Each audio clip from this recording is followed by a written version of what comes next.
Καλώς ήρθατε σε ένα ακόμα βίντεο στο κανάλι μου στο YouTube. Και σε αυτό το βίντεο θα μιλήσουμε για το FOMO. Πολύ αγαπημένο θέμα, έχω ακραίο FOMO. Για όσους δεν γνωρίζουν τι είναι το FOMO, κανονικά σημαίνει Fear of Missing Out. Και σημαίνει ότι νιώθεις ότι χάνεις πράγματα συνεχώς. Αλλά όταν εννοώ πράγματα, όχι τα αντικείμενά σου. Πράγματα όπως είναι στιγμές με τους αγαπημένους σου, στιγμές από τη ζωή σου, γενικά στιγμές και τη ζωή σου γενικότερα. Αλήθεια σας λέω, έχω FOMO στα πάντα. Δηλαδή, μπορεί να έχω βάλει στόχο να κάνω 5-6 πράγματα, να δουλεύω όλη μέρα για αυτά τα πράγματα. Και εν τέλει να νιώθω FOMO ότι χάνω τη ζωή μου. Που εν τέλει δεν χάνω τη ζωή μου, απλά παλεύω για αυτήν. Βλέπω ανθρώπους να ταξιδεύουν και είμαι σε φάση. Εγώ δεν έχω πάει ταξίδι, έχει μπει το 26 και δεν έχω πάει ακόμα ταξίδι. Φίλε, χάνω τη ζωή μου. Και θα σας πω που μου δημιουργήθηκε πάρα πολύ έντονα. Εγώ το 2024 έχασα τους γονείς μου και τους δύο. Βασικά το Νοέμβριο του 2023 τον μπαμπά μου, το Μάρτιο του 2024 τη μαμά μου. Οπότε, εγώ μετά πέρασα μια full καταθλιπτική περίοδο, στην οποία ήμουν κλεισμένη συνέχεια σε ένα σπίτι, δεν ήθελα να κάνω τίποτα, δεν έκανα τίποτα με τη ζωή μου. Και μετά βρήκα δουλειά και δούλευα και πάλι δεν έκανα σχεδόν τίποτα με τη ζωή μου. Οπότε, το ταξίδι ούτε τίποτα. Μετά ήμουν σε φάση όταν ξέρεις, κάπως ηρέμησα και γύρισα και κοίταξα πίσω και λέω Θεέ μου, πέρασε ένας χρόνος και δεν έχω κάνει τίποτα. Και εκεί, από εκεί που είχα ένα FOMO τύπου 10% ξέρω εγώ, και στο 90%. Αλλά σε πολύ γρήγορο χρονικό διάστημα. Και άρχισα να λέω, ωραία, είμαι 22 χρονών, γιατί εγώ είμαι 22. Δεν κάνω τίποτα με τη ζωή μου. Τι σκατά θα κάνω με τη ζωή. Δεν έχω πάει τα ταξίδια μου, δεν έχω μείνει στο σπίτι που θέλω, δεν έχω κάνει τίποτα από αυτό που θέλω. Και ξεκίνησα να πιάνει μια τέτοια μύρλα, μια τέτοια τρέλα. Και να λέω πω και περνάει η ζωή και μεγαλώνω. 22 χρονών παιδί. Και το έχω ακόμα. Δηλαδή, ακόμα ας πούμε τώρα που έχει μπει το 26 και δεν έχω πάει ταξίδι, θα μου πεις με τι χρόνο να πας ταξίδι. Θα σου πω εγώ, δεν ξέρω. Νιώθω FOMO. Νιώθω ότι χάνω τη χρονιά μου. Ότι θα έρθει ο Δεκέμβριος 26 και εγώ θα είμαι σε φάση σε μια αποτυχία, δεν έκανα τίποτα αυτό το χρόνο. Και δεν ισχύει γιατί έχω κάνει κάποια πράγματα, έχω πετύχει κάποια μικρά πραγματάκια που ήθελα. Παρόλο που έχουν περάσει μόνο 2 μήνες το 26. Και αλήθεια σας λέω, έχω FOMO ακραίο. Θεωρώ, με βάση την εμπειρία μου και με το πόσο έχω συζητήσει με άλλους ανθρώπους, ότι δημιουργείται συνήθως από ανθρώπους που θέλουν να κάνουν πολλά πράγματα στη ζωή τους. Έχουν στόχους όνειρα και τέτοια. Και σίγουρα για να σε αυτό το βίντεο και να βλέπεις αυτό το βίντεο, σίγουρα και εσύ έχεις στόχους όνειρα. Και αυτό που έχω καταλάβει και έχω συζητήσει και με ψυχολόγο είναι το ότι το FOMO σου δημιουργείται γιατί απλά δεν θες να αποτύχεις. Νιώθεις ότι αν τώρα δεν κάνεις όλα τα πράγματα ταυτόχρονα, θα αποτύχεις. Εν τέλει τα κάνεις και λες τώρα εγώ το έχω. Τώρα εγώ που δεν έχω ζωή και δεν αναπνέω, το έχω. Παιδιά, εγώ τώρα μαγεύω. Και εν τέλει δεν κάνεις τίποτα. Γιατί απλά είναι όλο μαζί. Δεν έχεις πετύχει πράγματα γιατί δεν μπορείς να εστιάσεις να κάνεις focus κάπου. Και μετά είσαι σε φάση. Εγώ γιατί κουράστηκα. Εγώ αυτό που κάνω και με βοηθάει πάρα πολύ στο FOMO είναι το ότι απλά σταματάω να κάνω το οτιδήποτε. Το οτιδήποτε. Και απλά σκέφτομαι και λέω τέλεια. Τι έκανα σήμερα για αυτά που θέλω να πάω. 1, 2, 3. Ωραία. Δεν το έχω πετύχει ακόμα. It's okay. Δεν είμαι και μάγος. Θα κάνω γυναίκα. Τι να πρώτο κάνω μάλλον. Λίγαν συντόμως θα το πετύχω. Και κάπως έτσι τέλος πάντων προσπαθώ να είμαι ηρεμό. Δεν είναι εύκολο. Και ειδικά με όλο το βομβαρδισμό από τα social media που έχουμε, που βλέπουμε την τάδε κοπέλα να έχει πάει Παρίσι 7 φορές, την άλλη να έχει πάει Λονδίνο, την άλλη να πηγαίνει Νέα Υόρκη. Τέλος πάντων, με όλο το βομβαρδισμό αυτές τις πληροφορίες που δεχόμαστε όλοι καθημερινά, δεν είναι καθόλου εύκολο να το διαχειριστείς και να πεις ότι ναι, εγώ θα πάω με τους ρυθμούς. Που οι ρυθμοί σου είναι αυτοί που μετράνε εν τέλει. Γιατί αν εσύ σαν άνθρωπος θες π.χ. 1 χρόνο να ξεπεράσει μια κατάσταση. Δηλαδή, εμένα, ας πούμε, μου πήρε 1,5 κοντά 2 χρόνια να ξεπεράσω το θάνατο των γονιών, που δεν τον έχω ξεπεράσει. Αλλά κάπως έχω πατήσει στα πόδια μου καλύτερα και είμαι πιο σίγουρη για εμένα σε πολλά πράγματα. Σίγουρα νιώθω πιο πολύ εγώ από ποτέ. Μετά από 2 χρόνια όμως. Που είναι κάτι φυσιολογικό. Δηλαδή, ένας άλλος άνθρωπος σε μια αντίστοιχη κατάσταση μπορεί να ήταν να του παίρνει, ξέρω εγώ, 2 μήνες. Αλλά αυτό δεν με καθιστά εμένα, ξέρω εγώ, αποτυχημένη, χαζή ή το οτιδήποτε. Απλά έτσι λειτουργούμε σαν άνθρωποι. Δηλαδή, εμένα μου πήρε κοντά 2 χρόνια. Εσένα, ξέρω εγώ, μια αντίστοιχη κατάσταση μπορεί να σου παίρνει, ξέρω εγώ, 3 μήνες. It's okay. Είναι okay. Αλλά το ότι εσένα, ας πούμε, σου πήρε 2 μήνες, εμένα δεν θα έπρεπε να μου προκαλεί FOMO, αν το είχα ψυχολογικά. Που δεν ξέρω και πού οφείλονται. Πρέπει να το κάνω και αυτό στην ψυχοθεραπεία. Και όσο περνάει καιρό, ανακαλύπτω και άλλα πράγματα που πρέπει να λύσω. Και αλήθεια σας λέω, κουράζομαι. Και συνήθως στις Κυριακές με πιάνει FOMO και θα σου πω τι εννοώ. Περνάει η εβδομάδα και λέω, αυτή την εβδομάδα τι έκανα. Την ανασκόπηση. Και βλέπω ότι δεν έχω κάνει όλα όσα ήθελα. Που εντωμεταξύ είμαι και λόγο. Βάζω κάτι στόχου εγώ εντωμεταξύ μόνη μου, ρε. Το ζω μόνη μου οι φίλοι εδώ. Και λέω, εντάξει, Είμαι μια αποτυχία. Πάει, τελείωσα, θα αποτύχω, καταστραφεί και ο κόσμος μου. Είμαι και drama queen, καρκίνος είμαι. Seriously, δεν ξέρω. Λέω εντάξει, καταστραφήκαμε. Τι καταστραφήκαμε? Δεν καταλαβαίνω.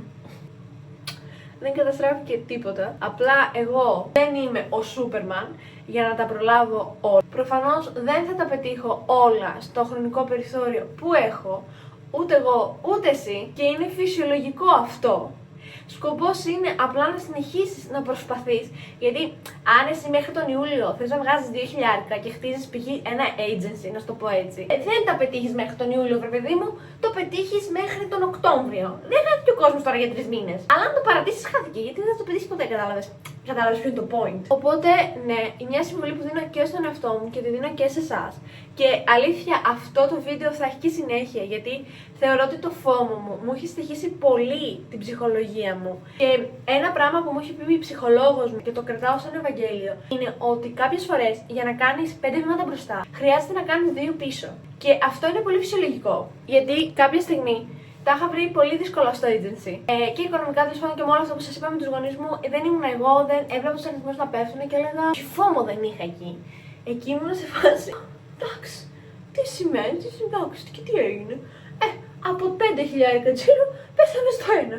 Και όχι φόμο δεν είχα, το Θεό μου δεν είχα. Τέλος πάντων, όταν άρχισα να ξυπνάω και να συνειδητοποιώ τι γίνεται, προφανώς δεν γίνεται από τη μία μέρα στην άλλη να αυξηθεί ο τζίρος, άρα και τα έσοδα. Άρα εγώ ήθελα επιγόντως εισόδημα. Οπότε εγώ φοβόμουν πάρα πολύ να βρω δουλειά. Δεν ήθελα να βρω δουλειά, γιατί νιώθω ότι πάω πάρα πολύ πίσω. Το σκεφτόμουν και το φοβόμουν και το ξανασκεφτόμουν και έλεγα όχι και αυτό και θα το παλέψω. Και το συζήταγα με τον ψυχολόγο μου, γιατί είχα και κάτι προτάσεις τότε. Δηλαδή είχε τύχει τέτοιο timing και μου λέει: άκου, για να κάνεις 5 βήματα μπροστά, πρέπει να κάνεις 2 πίσω. Αυτό σημαίνει, μου λέει, θα κάνεις κάτι το οποίο δεν θεωρείς ότι σε εξελίσσει όπως θέλεις να σε εξελίσσει. Είναι ok, για να φτάσεις στο σημείο που μετά θα εξελιχθείς πολύ περισσότερο από ό,τι ήδη εσύ αυτή τη στιγμή θέλεις ή θα ήθελες ιδανικά αυτή τη στιγμή να είσαι. Και είναι ok. Και επίσης, όταν κάνεις αυτά τα 2 βήματα πίσω, συνήθως παίρνεις και μαθήματα τα οποία σε βοηθάνε πάρα πολύ για τα 5 βήματα μπροστά. Δηλαδή, εγώ ένα μάθημα που έχω πάρει το τελευταίο διάστημα είναι ότι ποτέ ξανά υπάλληλος. Δεν ξέρω τι θα κάνω σε αυτή τη ζωή. Εγώ χρόνο να δίνω έτσι και να ακούω αρλούμπες του καθενός και τα ψυχολογικά του καθενός, δεν το ξανακάνω. Παιδιά, στον άλλον τον είπα αγόρι μου και μου λέει ότι τον θεωρώ πιόνι μου. Από εκεί καταλαβαίνετε τι κυκλοφορεί εκεί έξω. Εν τω μεταξύ ήταν ό,τι πιο εύκολο διαχειρίσιμο και πιόνι, αλλά δεν το εκμεταλλεύτηκα ποτέ γιατί είμαι άνθρωπος. Αλλά δεν πειράζει, νομίζω είναι ένα άλλο βίντεο αυτό. Και μάλιστα μεγάλο. Τέλος πάντων, οπότε είμαι σε φάση ποτέ ξανά υπάλληλος. Δεν θα κάτσω ξανά να ασχοληθώ με ψυχολογικά κανενός. Δεν με ενδιαφέρει αν θα είμαι YouTuber, αν θα είμαι influencer, αν θα είμαι επιχειρηματίας, αν θα είμαι και τα 3 μαζί. Εγώ σίγουρα δεν το ξανακάνω αυτό και είναι κάτι το οποίο τώρα έγινε πολύ συνείδητα στο μυαλό μου, ενώ το λέω πάρα πολύ καιρό. Τώρα είναι το ότι το σύστημά μου, όλη η ενέργειά μου, απλά είναι εκεί. Ότι ποτέ ξανά αυτό το πράγμα. Δεν το υποτιμώ. Μην μου πείτε ότι ποια νομίζεις ότι είστε, γιατί δεν νομίζω ότι είμαι καμία. Τι εννοείς? Έχω δουλέψει και δούλευα μέχρι πρόσφατα. It's okay. Δεν το υποτιμώ καν. Σου εξηγώ εγώ σαν άσπα όμως τι έμαθα για εμένα. Και εσύ μπορεί να μάθεις κάτι άλλο. Εσύ μπορείς να μάθεις ότι έχεις κάποιο ταλέντο σε κάτι και να μην το ήξερες. Εγώ, ας πούμε, έχω πάρα πολύ υπομονή από ό,τι κατάλαβα. Και δεν βρίζω κόσμος. Πάω πολύ δύσκολα χαρακτήρα, ειδικά στο επαγγελματικό κομμάτι. Άμα που, να σου πω την αμαρτία μου, δεν το ήξερα πριν κάποιες συνθήκες στη ζωή μου. Και είναι ok. Και αν εγώ είχα αφήσει το φόμο μου ότι θα δώσω πάρα πολλές ώρες και θα χάσω πάρα πολλές ώρες από αυτό να με επηρεάσει, δεν θα ήξερα πολλά πράγματα και δεν θα είχα πάρει τα μαθήματα. Γιατί το φόμο είναι φόβος, όπως και να το κάνεις. Και αν δεν μάθεις να χορεύεις με το φόβο και να πηγαίνεις μαζί του αγκαζέ όπου χρειαστεί να πας, καλώς ή κακώς θα σε βουτήξει και θα σε κάνει ό,τι θέλει εκείνος. Και γενικά εγώ δεν τα πάω καλά με το να αφήνω πράγματα να μου κοντρολάρουν τη ζωή μου. Δηλαδή, αλήθεια, δεν την παλεύω. Και νομίζω πλέον θεωρούμε και δύσκολος άνθρωπος γι' αυτό, αλλά επίσης δεν με ενδιαφέρει καθόλου. Δηλαδή, άμα σ' αρέσει, άμα δεν σ' αρέσει, από εκείνη η πόρτα. Δηλαδή, έλεος. Οπότε, όπως αυτό το έχω με τους ανθρώπους, δεν τους αφήνω να μου κάνουν, να μου πούνε ότι θέλουν, να με διαχειρίζονται και τα σχετικά. Έτσι το έχω και με αυτό το συναίσθημα. Και έτσι θα πρέπει να το έχεις και εσύ, και εγώ και όλοι μας. Δεν σου λέω ότι εγώ είμαι θεά και το έχω καταφέρει, αλλά αυτές είναι οι συνειδητοποιήσεις που έχω κάνει το τελευταίο διάστημα.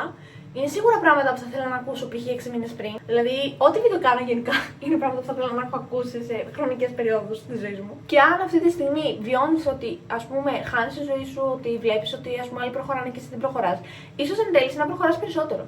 Και να μην το καταλαβαίνεις, γιατί απλά νιώθεις ότι Δεν είμαι, ξέρω εγώ, η Τούνη. Ταξιδεύω όποτε γουστάρω και να κάνω πανάκριβα ταξίδια. Ναι, δεν είσαι η Τούνη. Είσαι όμως η Μαρία, η Κατερίνα, η Σοφία, η Ελπίδα που παλεύουν για το μέλλον τους με ό,τι πόρους έχουν και κάνεις το καλύτερο που μπορείς καθημερινά. Και σε αυτό πρέπει να εστιάσεις.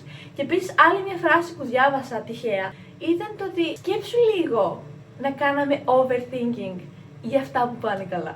Θα ήταν μαγική η ζωή μας. Θεωρώ ότι μετά θα μας λυνόντουσαν πάρα πολύ ψυχολογικά. Γιατί σκέψτε το λίγο, δηλαδή να εστιάσεις σε ό,τι έχει πάει καλά στη ζωή σου. Και να κάνεις overthinking και να πεις αχ, τι ωραία, βγήκα με αυτό το παιδί και είμαστε μαζί και είμαστε τόσο ερωτευμένοι. Η δουλειά μου πάει τέλεια. Και απλά να κάθεσαι το βράδυ και να σκέφτεσαι μόνο αυτά και να μην κοιμάσαι τη χαρά σου. Όχι από την τρέλα σου και το άγχος σου. Θα ήταν φανταστικό. Και θεωρώ ότι αυτό είναι πολύ συνειδητό. Και ένα πράγμα το οποίο, επειδή προσπαθώ να το εντάξω στη ρουτίνα μου, και ένα πράγμα το οποίο με βοηθάει να το εντάξω σιγά σιγά και να το κάνω κομμάτι τη καθημερινότητά μου και τη ρουτίνα μου, είναι το πρωί. Το πρωί που ξυπνάω, γράφω πάντα στο ημερολόγιό μου, το οποίο θα σας το δείξω τώρα. Είναι αυτό εδώ. Και γράφω πάντα λόγους για τους οποίους είμαι ευγνώμων. Συνήθως, επειδή με παίρνει μπάρλα, να το πω έτσι, γράφω και καλά πράγματα που συμβαίνουν στη ζωή μου και πώς με κάνουν να νιώθω αυτά τα πράγματα. Γιατί καλός ή κακός. That's life. Δηλαδή, δεν γίνεται να μου περιμένεις τώρα ότι μια ζωή θα είσαι χαρούμενη από εδώ και πέρα ή το οτιδήποτε. Πάντα θα υπάρχουν αναποδιές, πάντα θα υπάρχουν πράγματα τα οποία θα σε πηγαίνουν πίσω, πάντα θα υπάρχουν πράγματα τα οποία θα σε στεναχωρούν, θα σε θλίβουν, μπλα μπλα μπλα. Το θέμα όμως είναι ότι η ευτυχία, καλός ή κακός, είναι επιλογή. Εγώ, ας πούμε, πέρασα μια πολύ δύσκολη εβδομάδα. Από πολλές απόψεις, γενικά. Από όπου και να το πιάσεις. Και αλήθεια σας λέω, η εβδομάδα που πέρασε, να σημειωθεί ότι είναι Φεβρουάριος, δεν ξέρω τώρα πώς θα το δείτε αυτό το βίντεο. Ήτανε πραγματικά, δεν με έχω ξαναδεί τόσο νευρική. Δηλαδή, που δεν είμαι τώρα η Παναγία, η ήρεμη, η δύναμη και τα σχετικά, είμαι ζώρικη. Αλλά τόσα νεύρα. Έχω πραγματικά, νομίζω, αν δεν έχω αιώνες να υπάρξω τόσο νευρική, νομίζω δεν έχω ξαναυπάρξει τόσο νευρική. Με το είπε και ο αδελφός μου και η θεία μου. Και απλά προσπαθούσα για να πάω μπροστά, να κάνω τα πράγματα που θέλω και να μην μείνω πίσω. Και να εστιάζω σε αυτά. Δηλαδή, το πρωί που ξύπναγα, επειδή τα πρώτα 20 λεπτά ο εγκέφαλός δεν καταλάβει αν είναι ξύπνιος ή όχι. Ότι το ντέισις, το αναπαράει και το αποθηκεύει στο υποσυνείδητο. Τώρα, αν το λέω και σωστά, γιατί μπορεί να μην το έχω. Δεν το με έφερε σωστά αυτό. Θα το ψάξω λίγο. Όταν εγώ το βομβάρδιζα τον εγκέφαλό μου σε μια φάση που ήμουν τσίτα στα νεύρα, με το ότι είμαι ευγνώμων που έχω φαγητό, είμαι ευγνώμων για τη συνεργασία που έκλεισα, είμαι ευγνώμων για τους φίλους μου, είμαι ευγνώμων για το θέατρο που θα πάω. Μικροπράγματα, γιατί δεν είναι ανάγκη να έχεις πολυεκατομμυριούχος για να είσαι ευγνώμων. Δηλαδή, και εν τέλει θεωρώ ότι εκεί δεν είναι το φόμο. Πες, θα νιώσω ευτυχισμένη όταν αγοράσω το σπίτι των ονείρων μου. Θα νιώσω ευτυχισμένη όταν βγάλω 5 χιλιάρικα. Ναι, και μετά δεν βγάζεις τα 5 χιλιάρικα εσύ, γιατί κάνεις λάθος επιλογές, 1002 πράγματα μπορεί να πάνε λάθος. Και λες, χάνω τη ζωή μου και αυτό και μεγαλώνω και θα βγάζω 5 χιλιάρικα και θα μεγαλώσω και θα είμαι μια αποτυχία και μισή. Αυτές είναι οι σκέψεις να ξέρεις που έχω κάνει εγώ. Αλήθεια, έχω κάνει αυτές τις σκέψεις και τις έχω γράψει και σε ημερολόγιο. Και εν τέλει απλά εγώ κάνω λάθος επιλογές. Οπότε, ένα tip που έχω να σου δώσω είναι ξεκάθαρα. Εστίασε στα θετικά, κρατώντας ημερολόγιο. Γράψε αυτά που νιώθεις, βγάλτε από μέσα σου. Και please κράτα αυτή τη φράση που σου είπα ότι για να κάνεις 5 βήματα μπροστά πρέπει να κάνεις 2 πίσω. Είναι ακραία σοφή φράση και δεν μπορώ να σου περιγράψω πόσο με έχει βοηθήσει. Και σε καταστάσεις που πιεζόμουν πάρα πολύ ψυχολογικά, γιατί έκανα πράγματα τα οποία θεωρούσα εγώ ότι δεν με πάνε μπροστά, αλλά εν τέλει με πηγαίναν μπροστά. Και εγώ δεν το συνειδητοποιούσα εκείνη τη στιγμή. Το σκεφτόμουν αυτό και έλεγα άσπα, ηρέμησε. Για να κάνεις 5 βήματα μπροστά πρέπει να κάνεις 2 πίσω. Και συνέχισα τη ζωή μου κανονικότατα. Επίσης, γράψε λόγους που είσαι ευγνώμων. Γιατί και τώρα πρέπει να είσαι ευγνώμων που δεν έχεις πετύχει τα 5 χιλιάρικα, δεν μένεις στο σπίτι που θες. Αλλά τουλάχιστον έχεις ένα σπίτι, τρως ένα φαγητό, έχεις 20 ευρώ στο πορτοφόλι σου, μπορείς να βγεις μια βόλτα, αναπνέεις, έχεις υγεία, ξύπνησες σήμερα. Αυτά είναι πράγματα που δεν είναι βασικά. Δεν ξυπνάνε όλοι κάθε μέρα. Ούτε τρώνε όλοι κάθε μέρα. Και αυτό είναι κάτι που πρέπει να το κρατήσεις. Και επίσης, αν έχεις φόμο για τη ζωή σου, που αυτό προσπαθώ τόσο πολύ να την εμπεδώσω κι εγώ σε καλό σημείο. Δεν γίνεται να τη χάνεις μιζεριάζοντας, γκρινιάζοντας, αναπαράγοντας ξανά και ξανά κακές στιγμές στη ζωή σου. Καταλαβαίνεις, φοβάσαι ότι θα χάσεις τη ζωή σου και εν τέλει τη χαρομίζεις σε πράγματα και καταστάσεις οι οποίες δεν σε ευνοούν πουθενά. Ω Θεέ μου, είναι τρελό! Το κάνω κι εγώ αυτό. Δεν ξέρω. Όταν ας πούμε άρεσε αυτά τα πράγματα να τα συνειδητοποιώ, να τα διαβάζω, γιατί το έχω ψάξει το θέμα. Δεν είναι ότι απλά έχω φόμο και μπλα μπλα μπλα. Με φάση, Θεέ μου, τέλεια. Έχουμε να κάνουμε και εδώ πουλίτσα να φάνε και κότες. Αλήθεια είμαι σε αυτή τη φάση. Λοιπόν, μίλησα πολύ. Ελπίζω να μην σας ζάλισα. Και ελπίζω να σας άρεσε αυτό το βίντεο και να κρατήσετε τις συμβουλές, αλήθεια. Και αν θα εφαρμόσετε, Πείτε μου, στείλτε μου ένα μήνυμα, γράψτε μου ένα σχόλιο. Πείτε μου πώς σας βοήθησαν, αν σας βοήθησαν. Γράψτε μου έτσι πώς πήγε τέλος πάντων το θέμα. Κάντε μου ένα like και ένα subscribe αν σας άρεσε αυτό το βίντεο. Αφήστε μου τη δική σας συμβουλή κάτω στα σχόλια. Θα χαρώ πάρα πολύ να σας δω στο επόμενο βίντεο. Αυτά! Bye!